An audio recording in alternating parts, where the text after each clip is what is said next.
Assalamualaikum warahmatullahi wabarakatuh. Waalaikumsalam warahmatullahi wabarakatuh. Nah, anak-anak ibu sekalian, untuk memulai pelajaran kita pada hari ini agar pembelajaran kita dapat berjalan dengan lancar, maka dari itu kita berdoa terlebih dahulu ya. Berdoa dimulai.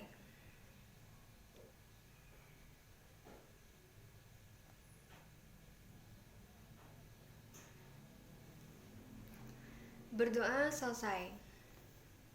Nah, anak-anak ibu sekalian, untuk selanjutnya agar kita dapat belajar dengan nyaman, agar pembelajarannya juga dapat cepat kita cerna, kita pahami, maka untuk sebelumnya mari kita periksa dulu kerapihan dan kebersihan di sekitar tempat duduknya, baik itu di bawah meja atau kursinya ya. Ada nggak sampah? Kalau misalnya ada, silakan buang keluar ya. Oke, sudah selesai? Oke, selanjutnya yang kemudian ibu akan mengecek kehadiran terlebih dahulu ya. Oke, ibu akan bertanya saja, apakah ada hari ini kita yang tidak hadir? Oke, tidak ya. Alhamdulillah kita hadir semua hari ini. Kita bisa ke sekolah, menimba ilmu, kemudian bertemu dengan teman-teman, kita bertemu juga dengan guru-guru. Alhamdulillah ya, kita hadir semua ya. Sehat-sehat selalu ya anak-anak ibu. Udah sarapan semua pagi tadi? Sudah, bagus ya. Agar kita dapat berkonsentrasi, jadi jangan lupa sarapan paginya ya. Kemudian ibu akan review pembelajaran sebelumnya. Ada yang ingat kita minggu kemarin belajar apa? Iya, animalia ya. Masih ingat? Kan baru seminggu yang lampau ya, masa lupa. Nah, kita kemarin itu sudah mempelajari animalia, ada ciri-ciri umumnya, kemudian kita juga setelah masuk ke pengklasifikasiannya. Nah, ibu sekarang mau tanya, ada yang masih ingat apa saja ciri-ciri animalia? Ya, Nisa Firda. Oke, benar ya. Tepuk tangan untuk Nisa Firda. Oke, masih ingat? Alhamdulillah. Jadi, ibu ulangi, jadi ciri-ciri umum dari animalia itu ada dia heterotrof, kemudian dia dapat bergerak, kemudian dia multiseluler, kemudian dia juga dapat berkembang biak secara aseksual dan seksual ya. Oke, masih ingat ya anak-anak ibu. Jadi setelah kita belajar jangan langsung tutup bukunya, kemudian nggak tahu lagi mata pelajaran yang sebelumnya. Kita harus ulang karena langkah lancar kaji dek diulang. Oke. Selanjutnya kita hari ini anak-anak ibu akan mempelajari ekosistem. Nah, setelah anak-anak ibu semuanya mempelajari tentang ekosistem ini, maka anak-anak ibu dituntut untuk memahami pengertian yang pertama ekologi dulu. Ekologi sebagai ilmunya. Kemudian kita dituntut untuk memahami istilah-istilah dalam ekologi, kemudian faktor-faktor biotik dan faktor abiotiknya juga. Kemudian memahami dan mengidentifikasi berbagai interaksi yang terjadi di dalam ekosistem. Nah, itu tujuan pembelajaran kita pada hari ini ya anak-anak ibu sekalian. Oke. Sudah siap untuk pembelajaran hari ini? Sudah ya, semangat ya anak-anak ibu.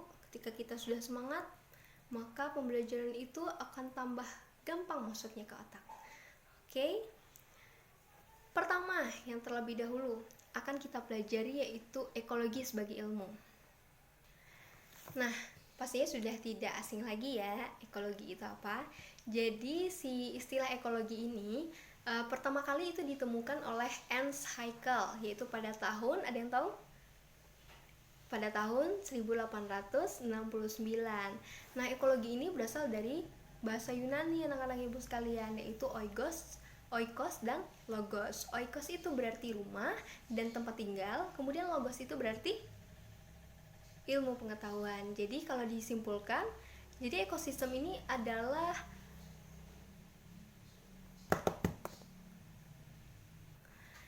ibu ulangi, jadi ekologi ini adalah hubungan interaksi makhluk hidup dengan lingkungannya. Ya, benar sekali ya. Oke, kita masuk kepada pembelajaran hari ini. Kita akan belajar mengenai ekosistem. Nah, anak-anak ibu sekalian, untuk mengenal komponen ekosistem, itu kita perlu memberikan batasan terlebih dahulu tentang apa itu ekosistem. Kalau kita ingat kembali tentang berbagai maknanya yang terdapat di buku, ekosistem ini akan terdapat 3 makna. Kita akan menemukan 3 keyword atau kata kunci dari pembelajaran ekosistem itu. Apa itu 3 kata kuncinya, Bu? Nah, yang namanya ekosistem itu adalah kesatuan antara apa saja, Bu? Nah, kesatuan antara organisme, kemudian dengan lingkungan hidup, serta interaksi-interaksi yang ada di dalamnya. Nah, kemudian untuk yang pertama kita akan mempelajari hierarkinya terlebih dahulu atau urutan sistem biologinya. Ada yang masih ingat? Iya, sedikit-sedikit masih ingat ya.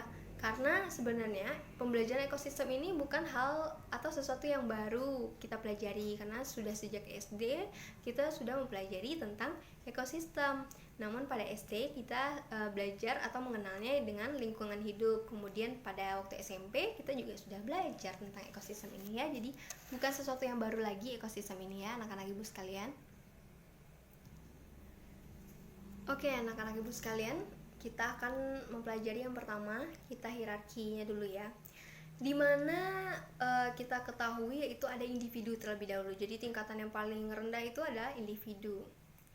Nah, individu ini adalah satuan hidup yang kita kenal dengan individu ini. Kemudian satuan makhluk hidup atau individu ini yaitu apabila ia berkumpul sesamanya atau sejenisnya, itu kita kenal dengan populasi. Benar sekali. Ini artinya populasi ini adalah kumpulan individu yang dia syaratnya sejenis. Jadi kalau dia tidak sejenis, dia tidak individu, tidak populasi namanya, oke? Nah, apabila populasi ini berkumpul dari berbagai jenis, bermacam-macam jenis, itu kita kenal dengan komunitas. Nah, antara komunitas yang berarti mewakili organisme plus lingkungan hidup, nah itulah yang kita kenal dengan ekosistem yang akan kita pelajari hari ini. Jadi Ibu tuliskan terlebih dahulu ya. Hari ini kita akan belajar mengenai ekosistem.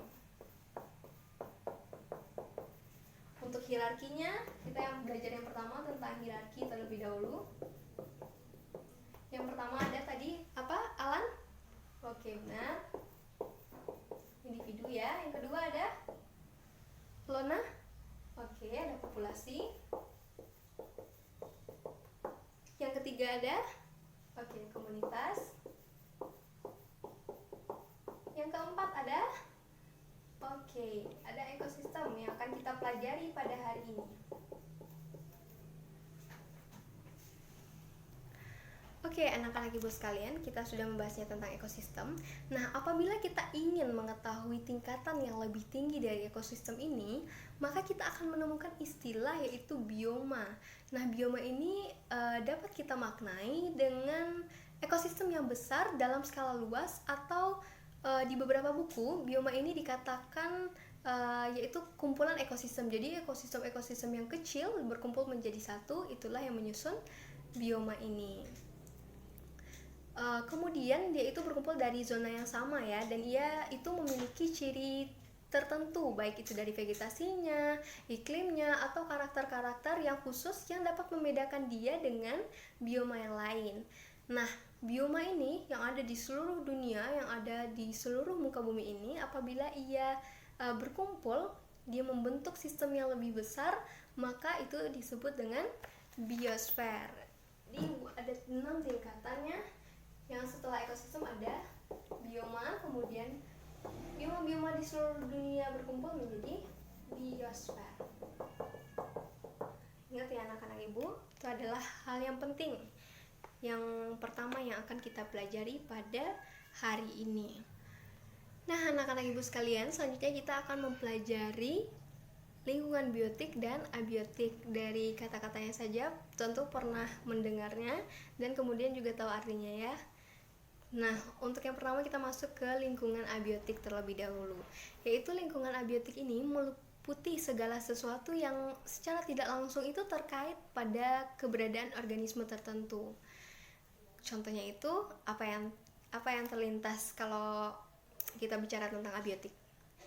Ya, ada sinar matahari, kemudian ada air, kemudian ada senyawa organik, ada karbohidrat ya, di senyawa organik ini ada protein dan yang lainnya.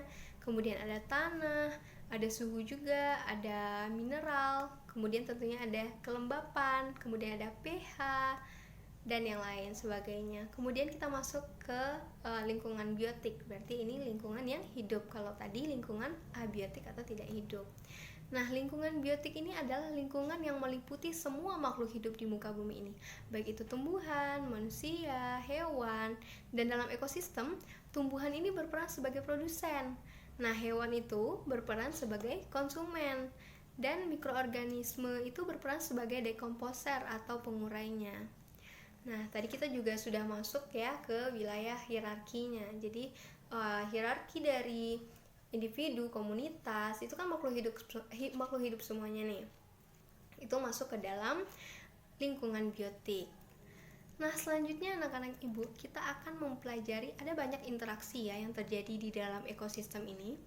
Namun pada hari ini kita akan mempelajari subjudulnya saja. Jadi pada hari ini kita akan mempelajari interaksi antar komponen.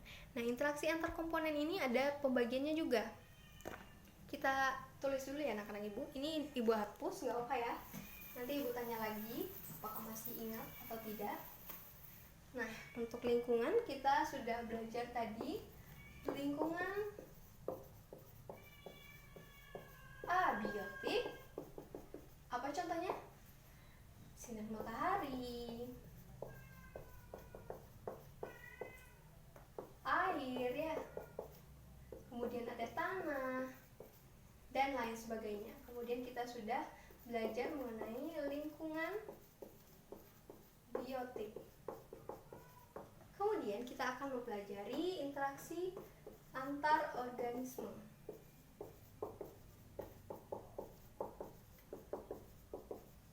Antar komponen ya. Nah, interaksi antar komponen ini ada banyak anak-anak ibu. Ada interaksi antar organisme, kemudian antar populasi, kemudian antar komunitas, dan juga interaksi antar komponen biotik dan abiotik. Nah, anak-anak ibu sekalian, jadi yang pertama kita akan mempelajari yang pertama yaitu interaksi antar organisme terlebih dahulu. Nah, seperti yang kita ketahui bahwa kita sebagai makhluk hidup, kita tentu makhluk hidup yang lainnya ya, kita saling ketergantungan. Nah, tiap individu akan selalu berhubungan dengan individu yang lain, baik sejenis maupun tidak sejenis ya, baik itu individu dalam suatu populasi atau individu-individu yang populasinya lain juga. Nah, interaksi yang demikian banyak kita lihat di sekitar kita. Interaksi antar organisme dalam komunitas ada yang sangat erat dan ada juga yang kurang erat. Jadi ada yang sangat berkaitan seperti itu, kemudian ada yang tidak terlalu berkaitan. Nah, interaksi organisme ini ada pembagiannya anak-anak ibu. Ada beberapa ya. Yang pertama nama interaksinya yaitu ada netral.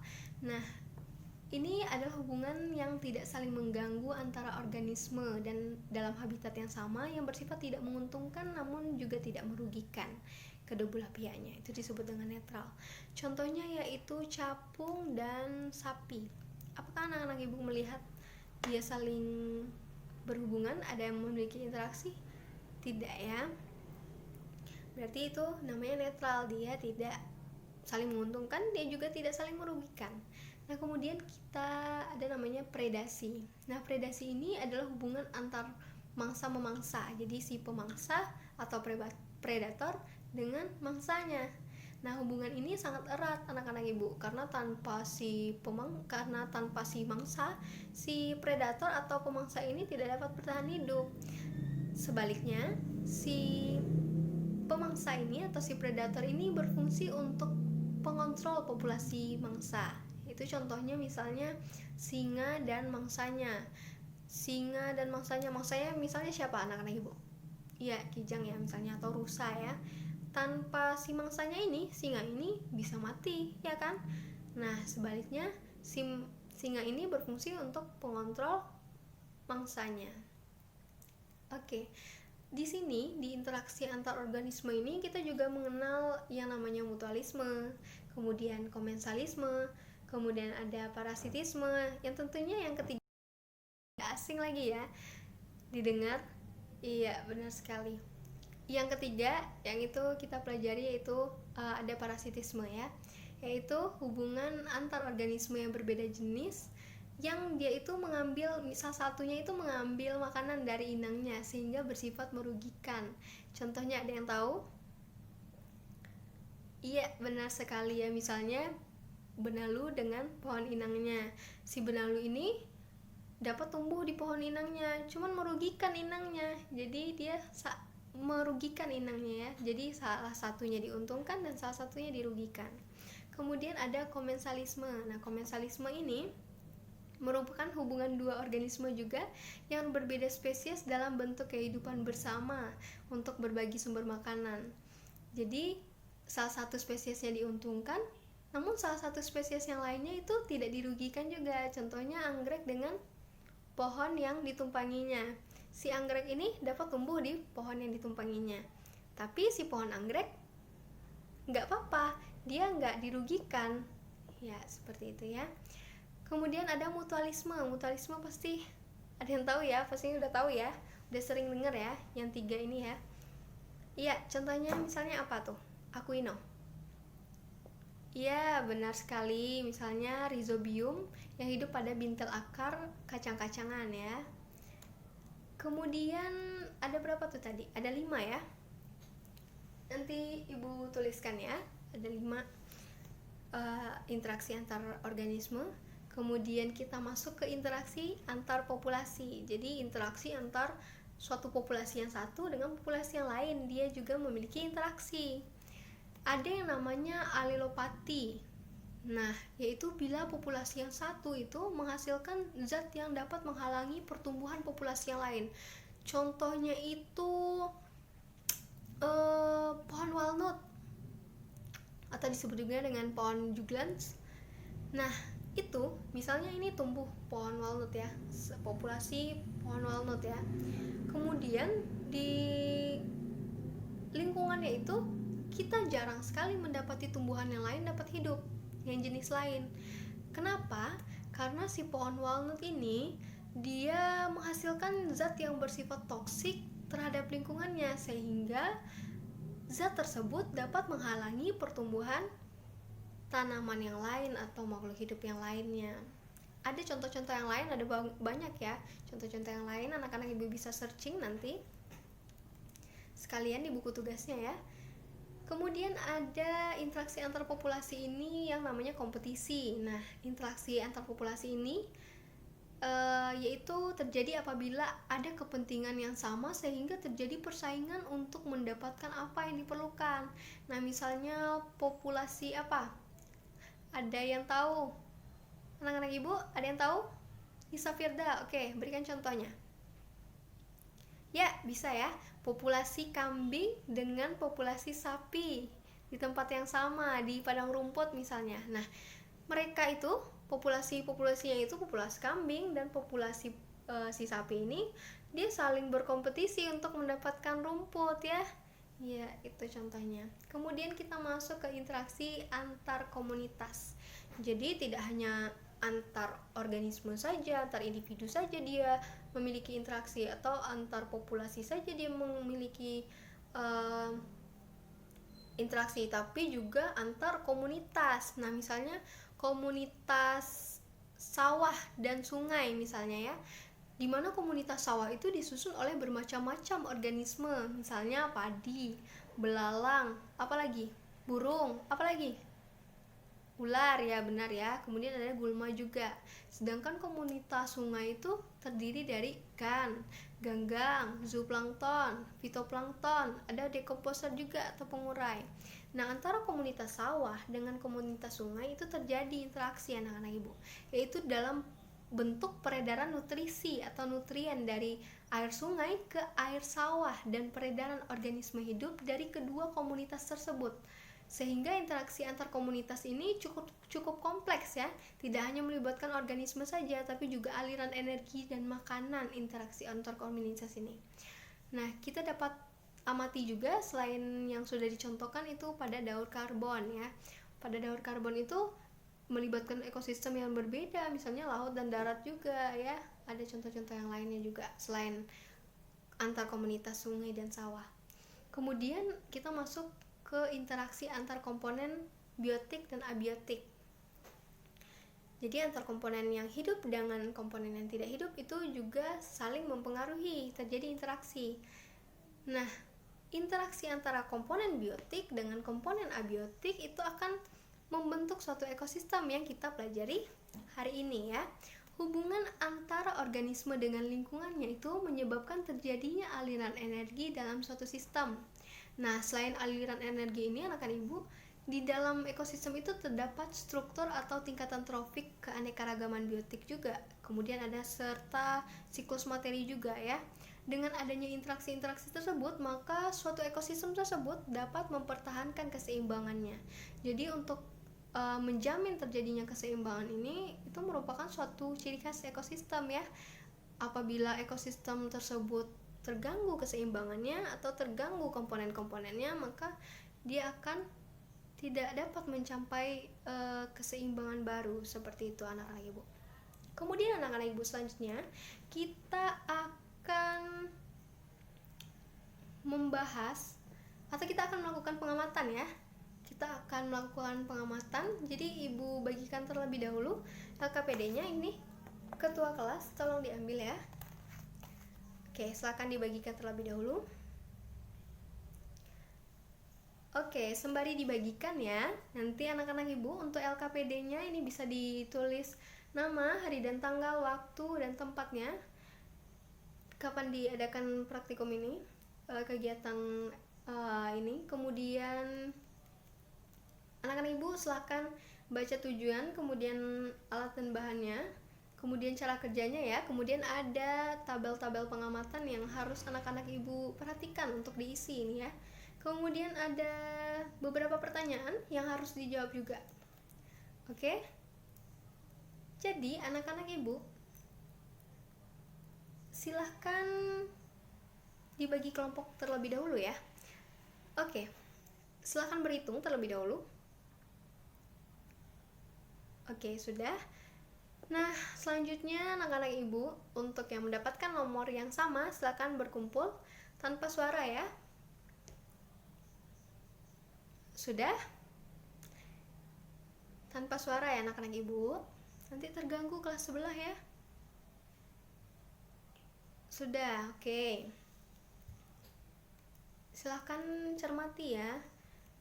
Nah, kita akan melakukan kegiatan praktikum mengenai komponen ekosistem. Jadi anak-anak ibu silahkan lihat komponen ekosistem apa saja yang ada di sekolah kita ini, yang ada di sekitar ini saja ya, sekitar sekolah aja. Kan kita ada kolam, kemudian ada taman juga ya, ada ekosistemnya ya.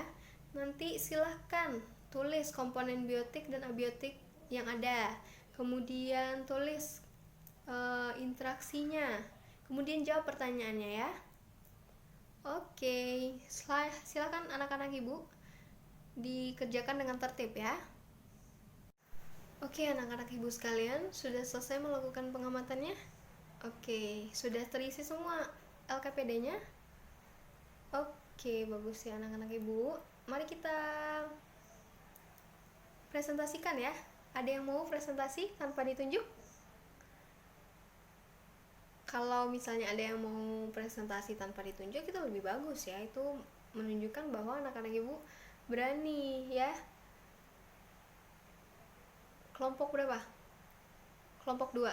Oke, silakan kelompok 2 tampil. Oke, kelompok 2 sudah selesai tampil. Kita berikan applause ya untuk kelompok 2 sudah mau tampil tanpa ditunjuk juga ya. Kemauan sendiri. Oke, untuk penampilan kelompok 2 itu menampilkan tadi dia mengambil komponen ekosistemnya itu yang pada kolam. Kita bahas ya anak-anak ibu. Kita contohkan saja yang diambil oleh kelompok 2 ya, itu kolam. Kita bahas bersama untuk pertanyaannya. Yang pertama yaitu komponen abiotik dan biotik apa saja yang ditemukan pada ekosistem tersebut. Untuk yang abiotik, tentunya kalau di kolam tentunya ada air ya, kemudian ada tanah juga di dasar-dasarnya, kemudian ada udara dan cahaya matahari. Sampai situ paham anak-anak ibu? Untuk komponen biotiknya tentunya ada ikan ya. Kemudian ada yang sebagai produsen juga. Apa tuh yang sebagai produsennya? Lumut ya. Kemudian fitoplankton ya, yang dimakan, yang dia sebagai produsen lumut ya anak-anak ibu. Kemudian ada ikannya ya, tadi sudah disebutkan.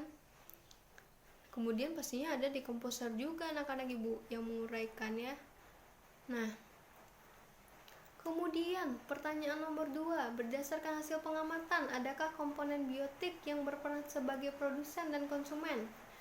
Ada ya anak-anak ibu. Jadi yang sebagai produsen siapa? Ya benar, lumut ya.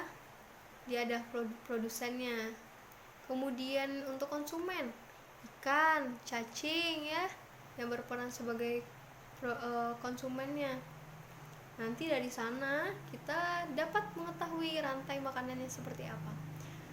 Kemudian, interaksi apa yang terjadi antara komponen yang ada di situ? Kita contohkan salah satunya saja. Misalnya ada tadi yang dicontohkan tadi udah benar ya. Misalnya ibu contohkan predasi. Predasi itu peristiwa? Ya benar, memakan antara mangsa dan pemangsa. Ada misalnya ikan yang memakan cacing yang ada di dalamnya. Itu kan peristiwa mangsa memangsa ya kan? Peristiwa predasi, dia termasuk peristiwa predasi, interaksinya antar organisme. Jadi seperti ini, ikan memakan cacing. Cacing ini kan sebagai mangsanya. Jadi si pemangsa, si ikan ini ya makanannya si cacing ini. Nanti si ikan ini juga berperan terhadap cacing, yaitu mengontrol pertumbuhan cacingnya ini. Ya seperti itu ya anak-anak ibu. Dan masih banyak yang lainnya untuk contoh-contoh ekosistem yang dapat kita temukan di sekitar sekolah ini ya. Kemudian anak-anak ibu, sampai di situ paham? Oke. Selanjutnya kita sudah presentasi, kita sudah menjawab soal-soal di LKPD-nya ya. Kemudian kita akan melaksanakan, ada yang mau kuis? Pada takut? Enggak ya, jangan takut ya, kan udah ini dijelaskan. Anak-anak ibu sudah paham ya. Oke anak-anak ibu, ibu akan simpulkan pembelajaran pada hari ini dan nanti ibu akhiri juga dengan tugas ya anak-anak ibu. Oke, ibu akan menyimpulkan pembelajaran hari ini. Yang pertama kita sudah belajar mengenai apa yang pertama kali kita pelajari tadi? Ya benar, ekologi ya, oikos dan logos, jangan lupa ya anak-anak ibu. Kemudian kita sudah mempelajari tentang hierarki. Ya, ada yang bisa sebutkan? Oke, Septuyola. Ya benar ya, ada individu, kemudian ada di atasnya ada populasi, kemudian kumpulan dari yang berbeda jenis, individu yang berbeda jenis disebut dengan komunitas, kemudian ekosistem, bioma, dan biosfer. Kemudian kita juga sudah mempelajari tentang komponen biotik dan abiotik ya. Biotik yang makhluk hidup, kemudian abiotik yang tidak hidup. Misalnya yang abiotik, sinar matahari, suhu, udara, tanah. Ya, oke. Sampai di situ paham ya anak-anak ibu? Kemudian kita belajar hari ini tentang interaksi antar komponen. Ada interaksi antar organisme, ada interaksi antar populasi, interaksi antar komunitas, dan juga interaksi antar biotik dan abiotik. Yang pertama, interaksi antar organisme. Ada apa aja tadi? Siapa itu? Oke, Afmirandi Maltika. Silakan. Yang pertama. Oke, kemudian ada netral ya. Ada apa tadi disebutkan Afmirandi Maltika tadi, Alan? Kalau ibu sedang bicara jangan bicara juga ya di belakang. Oke. Ada yang pertama tadi ada netral, kemudian ada predasi, kemudian ada mutualisme, komensalisme, parasitisme ya anak-anak ibu. Kemudian untuk interaksi antar populasi, atau contohnya ada kita mengenal alelopati, kemudian kita mengenal kompetisi, kemudian interaksi antar komunitas, kita tadi mengenal misalnya interaksi antar sebuah komunitas sawah dengan sebuah komunitas sungai, terjadi aliran peredaran nutrien dan aliran energi juga. Kemudian kita terakhir belajar tentang interaksi biotik dan abiotiknya. Oke, anak-anak ibu sekalian, untuk tugas selanjutnya, karena anak-anak ibu sudah melaksanakan pengamatan, yaitu tentang faktor abiotik, biotik, kemudian hierarkinya juga mengenai individu, populasi, dan seterusnya. Kemudian juga sudah mengenal interaksi, berbagai interaksi ya. Jadi untuk selanjutnya kita akan melanjutkan materi mengenai daur biogeokimia. Nah, untuk itu anak-anak ibu sekalian, ibu beri tugas untuk membuat resume atau rangkuman, yaitu mengenai berbagai interaksi yang terjadi dalam ekosistem, kemudian rantai makanan, jaring-jaring makanan, piramida ekologi, siklus materi, dan daur energi pada HVS ya. Pada HVS berwarna ya anak-anak ibu. Oke, sudah tahu tugas yang akan dibuat untuk minggu kemarin? Oke, anak-anak ibu sekalian, alhamdulillah ya, kita sudah selesai untuk pembelajaran hari ini. Mudah-mudahan apa yang kita pelajari pada hari ini dapat dicerna dengan baik, kemudian diulang lagi pembelajarannya ya, biar tidak lupa, biar semakin paham untuk materi pada hari ini. Oke anak-anak ibu, alhamdulillahirrabbilalamin, kita sudah ada di penghujung jam pelajaran kita yang sudah habis juga. Terima kasih atas perhatian anak-anak ibu semuanya, sudah belajar dengan baik hari ini. Tetap semangat untuk pembelajaran berikutnya ya. Hari ini ada pembelajaran apa lagi setelah biologi? Matematika. Oke, semangat ya anak-anak ibu. Oke, akhir kata ibu ucapkan wabillahi taufiq wal hidayah. Wassalamualaikum warahmatullahi wabarakatuh.